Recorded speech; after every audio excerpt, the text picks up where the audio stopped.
¿Qué harías si tuvieras que traicionar a tu rey para salvar a la corona?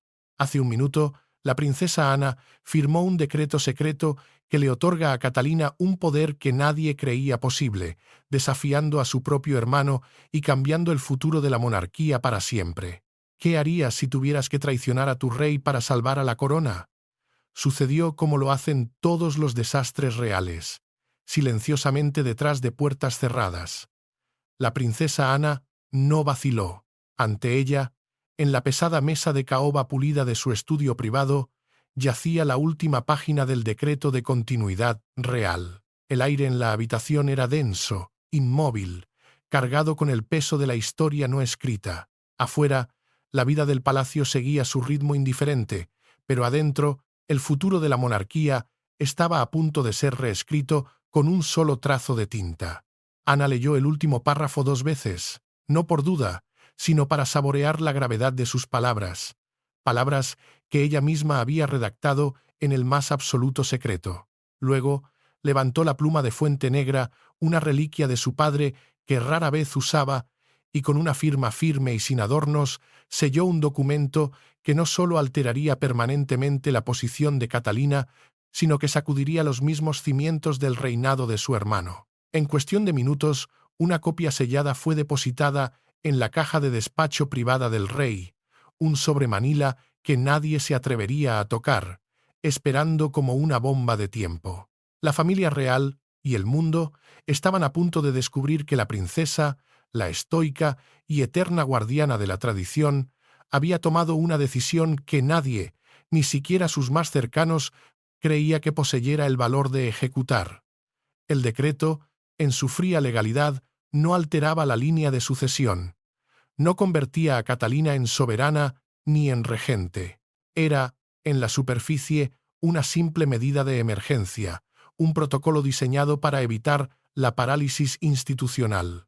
Pero en la monarquía, el simbolismo siempre lo ha significado todo. El documento nombraba a Catalina como coordinadora temporal, otorgándole el poder de organizar compromisos, aprobar decisiones urgentes de la casa y, en esencia, mantener en movimiento la maquinaria pública de la corona si Carlos y Guillermo quedaban simultáneamente incapacitados. Era un acto de preservación, uno que la monarquía, en su fragilidad, tenía demasiado miedo de hacer hasta ahora. Ana sabía que había creado una salvaguarda para la corona, pero también había desatado un fantasma. El fantasma de una mujer fuerte, amada por el pueblo, una princesa de Gales, con un poder que no derivaba únicamente de su marido.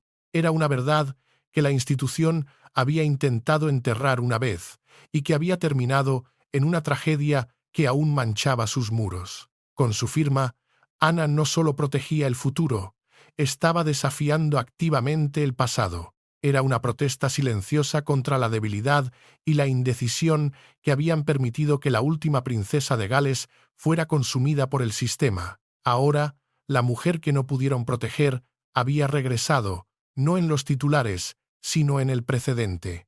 Ana había colocado a Catalina en el centro del poder, no por ambición, sino para asegurarse de que la historia no se repitiera. Había desafiado el control de un rey que había pasado su vida tratando de escapar de la sombra de Diana. El rey Carlos rompió el sello dentro del silencio opresivo de su despacho privado en el Palacio de Buckingham. El crujido del papel fue el único sonido, un ruido seco y frágil que pareció anunciar la fractura de algo mucho más grande. Leyó la firma de su hermana 2 veces, como si sus ojos se negaran a procesar la traición. Dejó las páginas sobre el escritorio de caoba sin decir una palabra, sus dedos apenas rozando la superficie pulida. No fue ira lo que sintió al principio, sino un frío que le recorrió la espalda, el frío del aislamiento. Su hermana, su más leal defensora durante décadas de escándalos y dudas, no solo había creado un protocolo, había desafiado su control sobre el futuro de su propia familia. Había actuado con una audacia clínica que rozaba la insubordinación. El shock se profundizó hasta convertirse en una herida cuando encontró una cláusula manuscrita, añadida en el último momento con la inconfundible caligrafía de Ana. Estipulaba, con una claridad brutal, que ningún asesor del palacio, por muy poderoso que fuera, podría suspender la autoridad de Catalina en silencio. Revertir el decreto requeriría una decisión registrada y unánime del Comité de Continuidad. Ana no solo le había dado a Catalina una espada, le había forjado un escudo impenetrable. Era una purga simbólica, un muro levantado contra su propio círculo íntimo.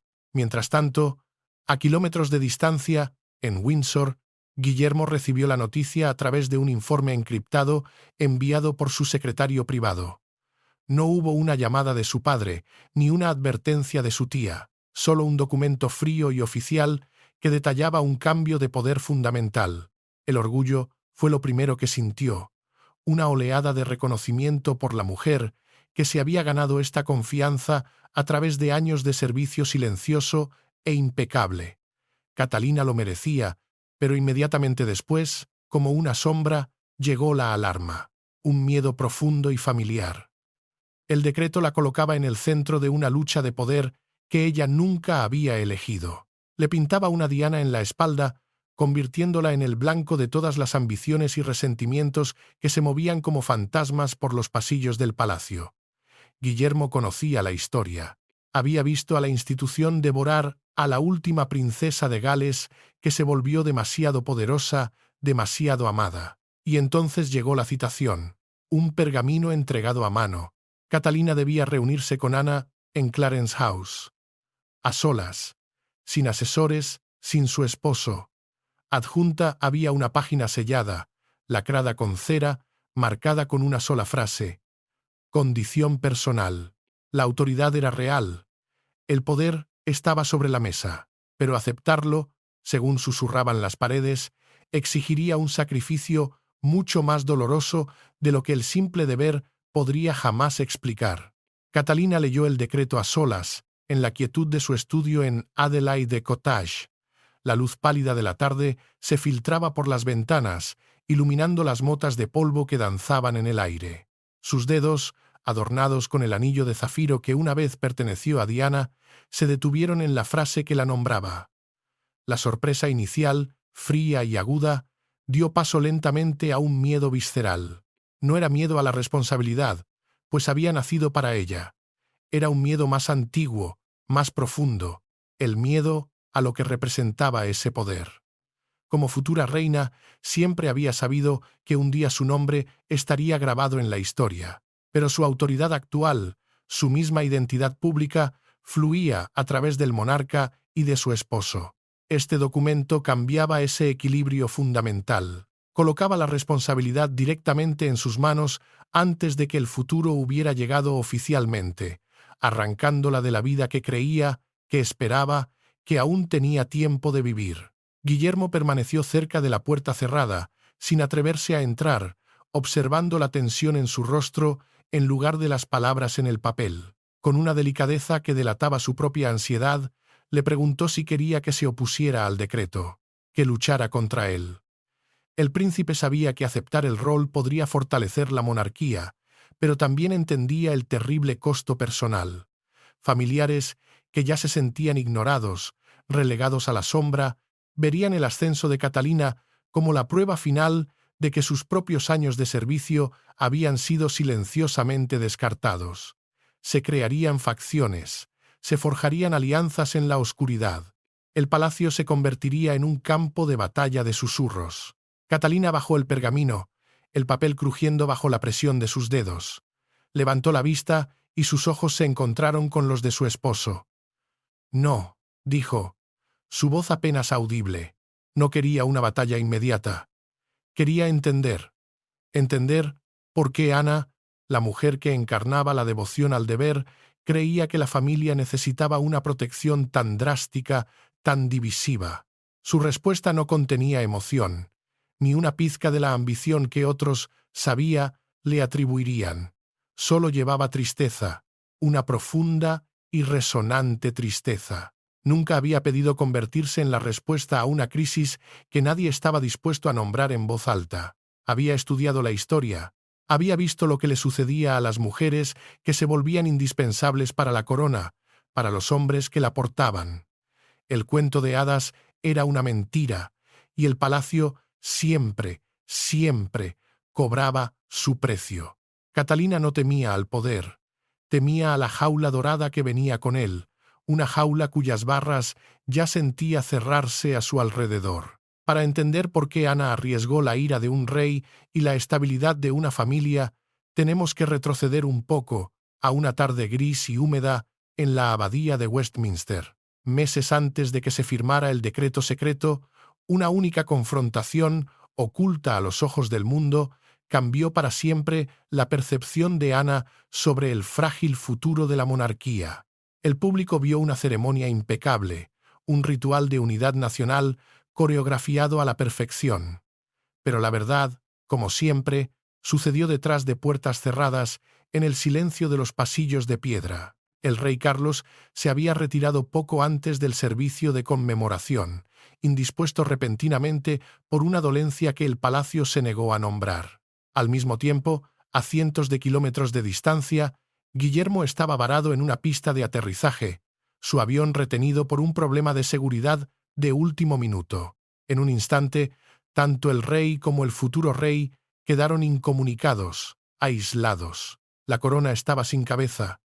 El caos fue inmediato y silencioso. La Casa Real necesitaba aprobación urgente para un orden de llegada revisado, nuevos asientos ceremoniales y una declaración pública que calmara los nervios de una nación.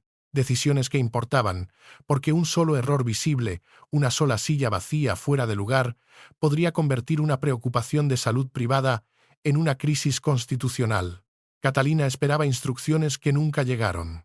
Recluida en una pequeña sala privada, los asesores de dos casas reales distintas, la del rey y la del príncipe, le daban órdenes contradictorias, cada uno protegiendo su propio feudo de poder. Uno insistía en que entrara primero, proyectando una imagen de estabilidad.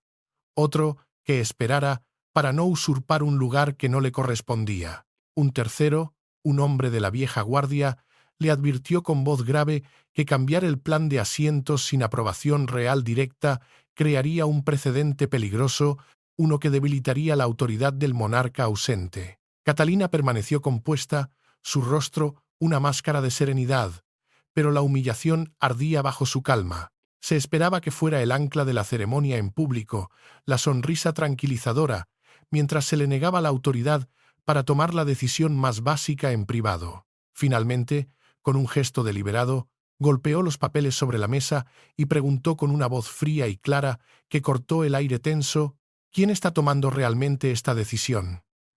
Nadie, respondió. El silencio que siguió, pesado y acusador, expuso la verdad más claramente que cualquier argumento. La monarquía, en su momento de necesidad, no estaba unida. Estaba paralizada por el orgullo, por la rivalidad de sus propias cortes internas. Ana escuchó las voces elevadas desde el pasillo y entró sin esperar permiso, una figura de autoridad silenciosa en medio del caos de susurros. Apartó una silla que bloqueaba la entrada, un gesto simple pero cargado de intención, y con una sola mirada ordenó a todos que dejaran de hablar. Luego se dirigió directamente a Catalina. La princesa real, una mujer que ha pasado su vida observando el funcionamiento interno de la corona, vio la tensión en el rostro de Catalina y comprendió el insulto de inmediato en su totalidad.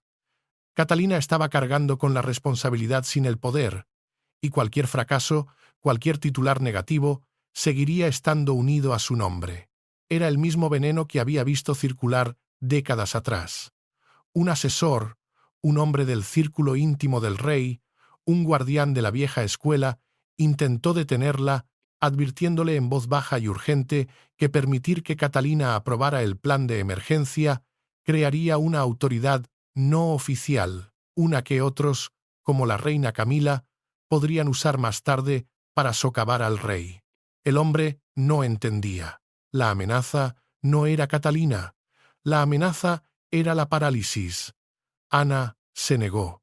Según un relato documentado, un memorando interno escrito después de la ceremonia, ella misma, invocando un oscuro protocolo de contingencia, autorizó personalmente las llegadas revisadas, los asientos y la declaración pública. El servicio comenzó a tiempo. El público vio dignidad, unidad, la inquebrantable fortaleza de la monarquía, Detrás de ese éxito, sin embargo, había una familia que casi se había congelado bajo presión, una corona que se había agrietado peligrosamente por el peso de su propia rigidez. Esa noche, Ana regresó a Gatcombe Park y abrió su cuaderno privado, el mismo que había mantenido durante más de 50 años. Con su pluma, escribió una sola frase, una promesa a sí misma y al futuro. La próxima vez, la autoridad debe existir antes de la crisis. Cuando Carlos recibió el informe completo de lo sucedido, no hubo gratitud, no hubo alivio. En cambio, su inseguridad, siempre latente, se convirtió en ira. Convocó a su hermana, listo para enfrentarla por la línea que, según él, había cruzado. Él esperaba que la lealtad significara silencio, obediencia ciega a la jerarquía, pero Ana, la leona que había guardado la corona durante toda su vida, creía que, a veces, la verdadera lealtad exigía resistencia. La corona no era solo un símbolo, era una responsabilidad, y en la fría abadía de Westminster, la institución había fallado en su deber más básico, protegerse a sí misma de sus propios demonios. El decreto que firmaría meses después no nació de la ambición, nació de esa humillación, de esa peligrosa verdad. Fue una protesta silenciosa, una señal callada, pero inconfundible, de que las promesas reconfortantes y los protocolos vacíos ya no eran suficientes para mantener unido al reino. Carlos esperó hasta que las pesadas puertas de roble de su despacho se cerraron antes de levantar el decreto de su escritorio. No levantó la voz al principio. Eso hizo que la acusación se sintiera aún más afilada, más clínica, como el bisturí de un cirujano. ¿Por qué?, preguntó. Su voz apenas un susurro cargado con el peso de la traición percibida. Ana se mantuvo frente a él, sola, sin un asesor, secretario o familiar presente, mientras él exigía saber por qué había colocado el nombre de Catalina dentro de un documento capaz de remodelar el poder del palacio, de trastocar la línea de sangre no escrita. Su respuesta fue tranquila, directa y devastadora, desprovista de toda emoción, porque nadie más actuó. Carlos creía, con una convicción forjada en décadas de espera, que la corona solo podía sobrevivir a través de un único y claro centro de autoridad: él mismo. Para él, incluso un rol de coordinación temporal, una simple salvaguarda, corría el riesgo de crear un segundo punto de mando, una corte paralela en torno a Catalina. Temía que Ana hubiera encendido una chispa que podría incendiar la casa desde adentro. Pero Ana no retrocedió ni un centímetro. Le recordó, con una calma glacial, que él mismo la había nombrado presidenta de un comité de continuidad privado, un pequeño grupo creado precisamente para evitar que la Casa Real se congelara durante una emergencia. Su nombramiento le daba permiso, el deber, de aprobar arreglos operativos urgentes. El protocolo Windsor no era una sugerencia, era un mandato. No tenías derecho a decidir cómo mi familia se prepara para mi ausencia, dijo Carlos finalmente, su voz elevándose, su mirada esperando arrepentimiento. Una disculpa. No llegó. Su hermana respondió que la humillación en Westminster había expuesto una verdad peligrosa. La familia había confundido la sensibilidad personal, sus propios egos frágiles, con la preparación institucional. Y esa confusión casi los había destruido frente al mundo. Las palabras de Ana golpearon más profundo que la ira. Carlos retrocedió, no por la crítica, sino por la decepción que escuchó en su voz. La decepción de la mujer que lo había defendido contra todo y contra todos. Entonces, Ana abrió una delgada carpeta de cuero y colocó una instrucción previamente firmada junto al decreto. Era la autorización del propio rey para que el comité evitara la parálisis operativa. Su firma, grande y florida, era inconfundible. El lenguaje era amplio, vago, como suelen ser los documentos reales. Lo que él había tratado como una simple salvaguarda procesal, un trámite burocrático, se había convertido en el fundamento de acero de la defensa de ella. El pasado había regresado como una orden, no como un recuerdo. La corona no solo se agrieta, a veces se rompe por el peso de sus propias reglas. Carlos se quedó inmóvil. La revelación de su propia firma lo había desarmado, pero la siguiente estocada de Ana fue aún más profunda, más personal. Con una calma inquietante, le reveló cómo había aparecido la cláusula manuscrita, la que protegía a Catalina de las sombras, una conversación grabada del comité de continuidad, una formalidad que nadie pensó que se usaría, mostraba a uno de sus asesores más antiguos, un hombre que le había servido durante 40 años, planeando debilitar la autoridad de Catalina antes de que el decreto llegara a sus manos. El plan era simple y brutal: dejarla responsable de los resultados sin darle el poder real para actuar. Una trampa perfecta. ¿Quién más apoyó esta intervención?, preguntó el rey, su voz tensa, traicionando la herida. Ana le dio el nombre. Pertenecía a alguien de su propio círculo íntimo, alguien en quien confiaba implícitamente. El rey había entrado en la habitación creyendo que su hermana había actuado sola, en un acto de rebelión personal. Pero la verdad era que el decreto no era una insurrección, era una contramedida, respaldada por un consejo silencioso que se había estado formando en las sombras durante meses. Ana no estaba sola. Semanas antes, Sofía, la duquesa de Edimburgo, el arma secreta de la monarquía, se había reunido con ella en Bagshot Park. Sofía ya había visto las señales de advertencia, los pequeños fallos en la maquinaria que presagiaban un colapso mayor. Cambios de agenda que se perdían entre departamentos, dejando a las organizaciones benéficas en el limbo y a los miembros de la realeza mal informados.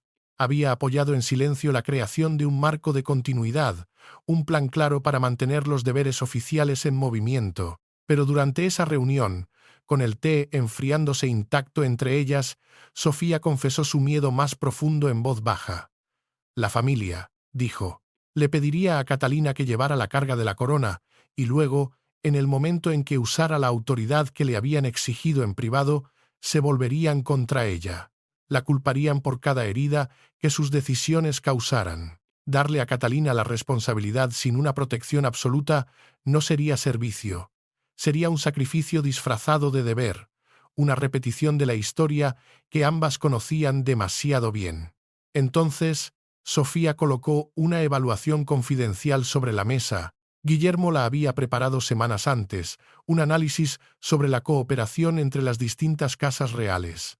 En él, el príncipe, con una claridad profética, escribió que Catalina era la única figura de alto rango en la que confiaban todos los equipos separados y que su tranquila influencia podría evitar que la rivalidad se convirtiera en parálisis. Nunca había pedido que su nombre apareciera en un decreto, pero para Ana, las palabras de Guillermo eran un consentimiento moral, incluso si no eran un permiso legal.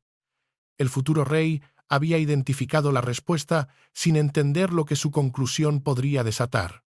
Su propio juicio estaba ahora en el centro de la decisión que dividía a su familia. El decreto permanecía secreto, una verdad enterrada en las cajas rojas de despacho del rey. Pero el palacio, un organismo vivo con 1000 ojos y oídos, ya había comenzado a comportarse como si la nueva posición de Catalina fuera real. Una coronación invisible estaba teniendo lugar en los pasillos silenciosos del poder. El primer signo no fue un anuncio público, sino una delgada carpeta de cuero colocada en su escritorio que contenía resúmenes operativos y planes de contingencia que nunca antes había estado autorizada a recibir. Luego vinieron las notas de seguridad revisadas, las solicitudes directas de asesores principales y una invitación a una reunión del Consejo Privado, normalmente reservada para los representantes más cercanos del soberano. La influencia en el palacio rara vez comienza con una corona, comienza con la información, comienza con quién es consultado primero y con la aprobación de quién se les dice a los demás que de repente deben buscar. Catalina cerró la carpeta antes de llegar a la página final, su contenido demasiado pesado, demasiado real. Guillermo la vio apartarla, un gesto de rechazo casi imperceptible, y le preguntó qué la había asustado. Ella le dijo, con una voz apenas un susurro, que cada nuevo documento se sentía como un paso más lejos de la vida que creía que aún tenía, de la normalidad que tan desesperadamente había intentado proteger para sus hijos. El futuro siempre había estado esperando. Una sombra en el horizonte, pero ahora estaba entrando en la habitación sin permiso, frío e ineludible. Mientras tanto, la resistencia se movía con la misma quietud, como una corriente subterránea. Un alto funcionario de la Casa Real, un hombre leal al viejo orden, instruyó a su personal para que retrasara el acceso de Catalina a informes seleccionados, alegando que se requería una aprobación adicional. La orden, nunca escrita, creó una red oculta de obstrucción, forzando a los ayudantes a elegir entre las viejas lealtades y el nuevo procedimiento que emanaba del decreto. No hubo un argumento público ni una confrontación directa. Eso hizo que la amenaza fuera mucho más peligrosa. Pero Ana, la gran estratega, lo había previsto. Había insertado una cláusula, ahora conocida internamente como la cláusula de la verdad, que requería que cada archivo retrasado, cada instrucción rechazada y cada solicitud de reunión bloqueada se registraran y se enviaran directamente al Comité de Continuidad. Cualquiera que intentara debilitar a Catalina, que intentara dejarla ciega, dejaría un rastro escrito, una prueba de su traición. La princesa real no solo había otorgado autoridad, había construido una fortaleza de protocolo y burocracia a su alrededor. La monarquía se estaba realineando, no por la fuerza, sino por la historia, por la sangre, por la visibilidad. Y ahora, Catalina estaba lista para hacer su propio movimiento. Guillermo fue el primero en descubrir el siguiente movimiento y lo dejó helado. Catalina había solicitado una reunión privada con Ana en el castillo de Windsor, sin esposo, sin rey, sin asesores. La familia había discutido sobre el futuro de Catalina como si ella fuera una pieza de ajedrez ausente en el tablero. Pero ahora, la reina silenciosa estaba lista para confrontar a la mujer que había firmado su nombre en la historia, la mujer que la había convertido en el centro de la tormenta. Catalina no llegó a su encuentro en Windsor llevando el decreto. Llevaba solo una pregunta forjada en el miedo y la determinación. Sin ayudantes, secretarios privados o maridos en la habitación, eligió una tranquila sala de estar con vistas a los jardines, un espacio íntimo, lejos de las oficinas formales, donde el rango y el protocolo podían ocultar la emoción. Miró a Ana, la mujer que era a la vez su protectora y su carcelera, y le preguntó si el documento había sido escrito porque la familia confiaba en ella o porque esperaban que reparara cada crisis, que estaban demasiado divididos, demasiado asustados para enfrentar ellos mismos. Por primera vez, desde que firmó el decreto, la certeza de acero de Ana se resquebrajó. En los ojos de Catalina no vio gratitud, sino el peso de una carga no solicitada. Se dio cuenta, quizás por primera vez, de que la protección y la presión se habían vuelto casi imposibles de separar. Catalina mantuvo la voz controlada, pero cada palabra estaba cargada de un peso histórico. Le dijo a Ana que no se convertiría en un escudo ceremonial, una figura sonriente utilizada para cubrir las divisiones que otros se negaban a confrontar. No sonreiría en público mientras los asesores luchaban como lobos a puerta cerrada, y no aceptaría la culpa por decisiones que nunca se le había permitido tomar. No sería la nueva Diana, un sacrificio para la supervivencia de la institución. Entonces, su compostura, tan cuidadosamente construida, se debilitó por un solo momento. La princesa admitió, su voz apenas un susurro, que el decreto la había asustado más de lo que le había permitido ver a Guillermo. Había visto a la institución exigir un sacrificio similar a otra princesa de Gales, a la mujer cuyo anillo ahora llevaba en su dedo, y no permitiría que la historia, esa bestia implacable, se repitiera. No lloró en voz alta, pero hizo una promesa en silencio. No sería una víctima, no esta vez. Diana había usado la amabilidad para resistir. Catalina había decidido, la usaría para liderar. La confianza, le recordó a la princesa real, debe ganarse, y la suya tenía condiciones muy claras. Ana escuchó sin interrumpir el peso de las palabras de Catalina asentándose en el silencio de la habitación. Cuando Catalina terminó, la princesa real se quitó las gafas, un gesto de vulnerabilidad poco común en ella, las colocó junto al documento sobre la mesa de té y se disculpó. No fue una disculpa formal de la realeza, sino una personal, directa. Se disculpó por nombrarla antes de hablar con ella directamente. Admitió, con una honestidad brutal, que el deber no excusaba el quitarle a otra persona su elección, su futuro. Había intentado proteger a la futura reina de ser utilizada, de ser devorada por la maquinaria, pero al hacerlo, le había impuesto otra carga, una jaula dorada sin su consentimiento. Entonces, con un gesto deliberado, Ana rompió el sello de cera de la página marcada como condición personal. El texto dentro era claro, una cláusula de hierro forjada en la desconfianza del pasado. Catalina solo podría aceptar la autoridad si se le garantizaba acceso directo y sin filtros al rey Carlos durante cualquier crisis. Nunca, bajo ninguna circunstancia, se le podría ordenar que le ocultara los fallos operativos, las verdades incómodas.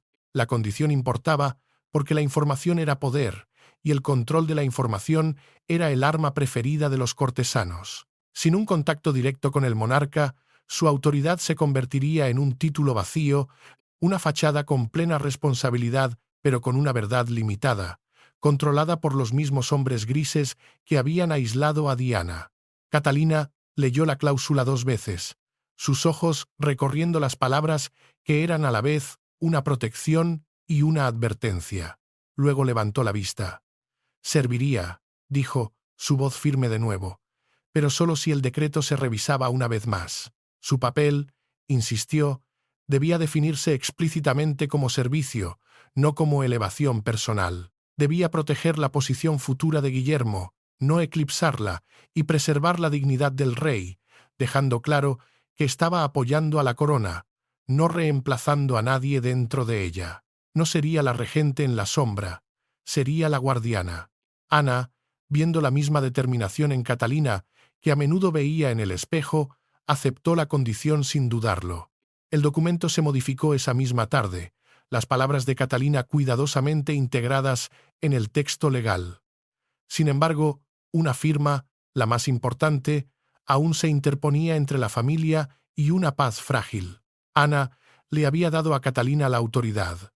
Catalina había aceptado la carga, pero solo Carlos, el rey herido, podía transformar esa autoridad de una herida familiar supurante en un acto de unidad real. Una verdad persistía. No todas las heridas están destinadas a sanar, pero algunas deben ser cauterizadas para que el cuerpo sobreviva. El palacio había protegido el decreto con archivos sellados y conversaciones privadas, pero la monarquía, en su esencia, vive y muere bajo la mirada del público. Y el secreto terminó con una sola fotografía, un solo instante robado que lo quemó todo. Catalina fue vista saliendo de una reunión de continuidad restringida en el Palacio de St. James, llevando una distintiva carpeta carmesí, la misma que normalmente se reserva para el equipo más cercano del soberano. Para el ojo inexperto, era una imagen sin importancia, pero para aquellos que conocían el protocolo Windsor, para los observadores del Kremlin real, era una bomba de tiempo. En cuestión de horas, la historia explotó. Un informante, una fuente anónima dentro de los muros del palacio, había filtrado el contexto, una decisión familiar privada, una herida interna, se había convertido en un argumento nacional sobre quién representaba realmente el futuro de la monarquía.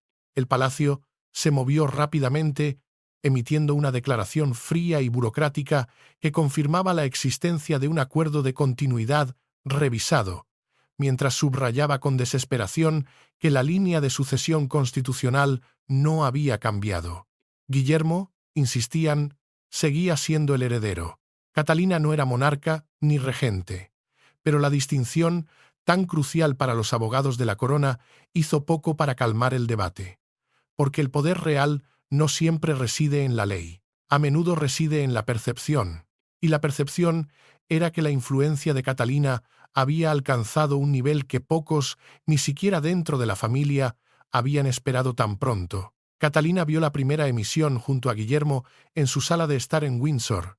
Bajó el volumen cuando un presentador de noticias, con una gravedad impostada, la llamó el centro de gravedad de emergencia de la corona. Parecía preocupada, no triunfante. Guillermo notó su incomodidad y le recordó, su voz un ancla en la tormenta, que la responsabilidad no se convierte en ambición, simplemente porque los extraños la describan de esa manera. Ana, sin embargo, enfrentó una tormenta más dura, más personal.